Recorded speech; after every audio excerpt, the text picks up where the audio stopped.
Hello everyone, welcome back. I am Dr. Alexandra Mayer. In our last couple videos, we talked about perimenopause. So that period of hormonal fluctuation and all of the wonderful things that can come along with that. In today's video, we're going to be talking about menopause. And specifically, what is menopause and how do we know if we're in menopause? This is a question that we get asked a lot, right? Especially because with the way that we have modernized medicine in a lot of great ways, sometimes patients have had procedures and things like that that make it a little bit confusing as to whether or not they're in menopause.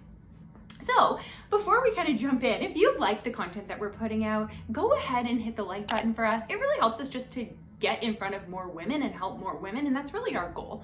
Because when it comes down to it, right, hormonal health is extremely important for longevity and for maintaining our health status as we age. And who doesn't want to age in a really graceful, healthy way? So go ahead and hit the like button for us, and then let's dive in. So menopause is a gradual, technically, decline of hormones over time, where the ovary stops producing hormones, right? So when we think about this, the two main hormones that we think about with this are estrogen and progesterone. Although testosterone does also see a decline over time, it is not necessarily the same as estrogen and progesterone, which by definition are kind of bottomed out in menopause, right? We don't really have much of them. That is a really important fact when we're thinking about testing too, which I'll talk about. So menopause is a period where you don't have any estrogen or progesterone, or very, very little, but the technical definition of menopause is 12 months without a period. This is really important because it really guides treatment strategies. So when I say 12 months without a period, this means that you can go 11 months, get your period, and you restart your clock till 12 months. So technically at that point, you'd be still considered perimenopausal, even though your periods are coming very few and far between. What about if you don't have a period, right? So a lot of women have had things like uterine ablations, right? Or hysterectomies, and they have no cues. And so they're just kind of sitting in my office going, well, I don't really know if I'm in menopause. Do you think I'm in menopause? I don't know. There's a couple questions that I would ask and then a lab test that we should look at. So in those cases, we may actually run estrogen and progesterone because we don't have as much of our cues, right? If we know that you're menopausal, estrogen's going to be low and progesterone's going to be low. So my question is always, why do we spend money running lab tests that aren't going to change our treatment plan and that aren't going to impact what we're going to do with the patient, right? Running them after you're already on hormone replacement, really, really important. But I think being stringent about those things is important. I think too many offices can just run these panels and waste patients' hard-earned resources, which I don't love. So if you are the kind of person that doesn't have a period, you don't know, the first thing I would start to look at is your family history. So when did your mom go into menopause? Right? Do you have sisters? Are they older than you? When did they go into menopause? These things will give us cues. It doesn't mean that that's exactly when you're going to go in, but if your mom went in at like 52 and you're 42 and wondering if you're in menopause, that's a big shift, right? So we might question that a little bit, right? Although we'd still run our labs, we might question that a little bit. Versus if your mom went in at 52 and you're like 51 and a half, you know, it might be around that time. Oftentimes we do see a correlation in families.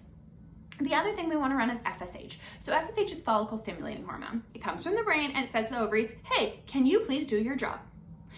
When the ovaries are no longer able to do their job, the brain doesn't know that. So the brain continually says, hey, dude, I need you to do your job. Go ahead and do your job. Thank you, I still need some hormone. And so FSH actually rises because the brain is constantly saying to the ovary, hi, I need you to do your job, and your ovary is not participating. So when you're looking at the lab reference ranges, right, for FSH, there are reference ranges in each phase of the cycle for all female hormones. Each phase of the cycle has its own reference ranges. But then there's this post-menopausal reference range, which kind of drives me crazy because patients always say to me, okay, so does this mean I'm post-menopausal and they're still cycling? No, it doesn't. It doesn't. It just means that you're perimenopausal at that point because the technical definition of menopause is 12 months without a period. So in patients where they don't have their cues, we really do want to probably get FSH. We probably will do estrogen, progesterone that we may not do in other cases to get a full, well-rounded picture. And then we'll also look at female family history. And then when we think about menopause, right, it becomes this kind of scary thing that women think about. And I think that in medicine, we've done this kind of bad job, I think, of helping women transition through really healthy, because we know that hormone status is really important. If you go into menopause really early and you do no hormone replacement, we know that that puts you at way higher risk for a number of different comorbidities in the future. And so we really want to think about that, right? When it comes to menopausal hormone replacement, we do think about it for symptom management, because that's technically, right, what the FDA has approved estrogen for. Estrogen is approved for your vasomotor symptoms, so your hot flashes and night sweats. But we know that it does so many other things. So what are the symptoms of menopause?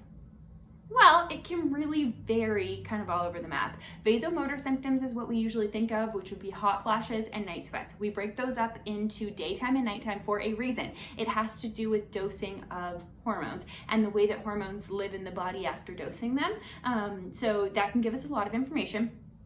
And then it can be things like mood.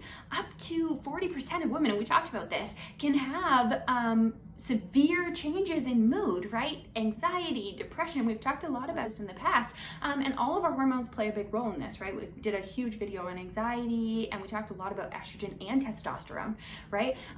So mood can play a big role. Vaginal dryness can definitely be a problem. Low libido can be a problem.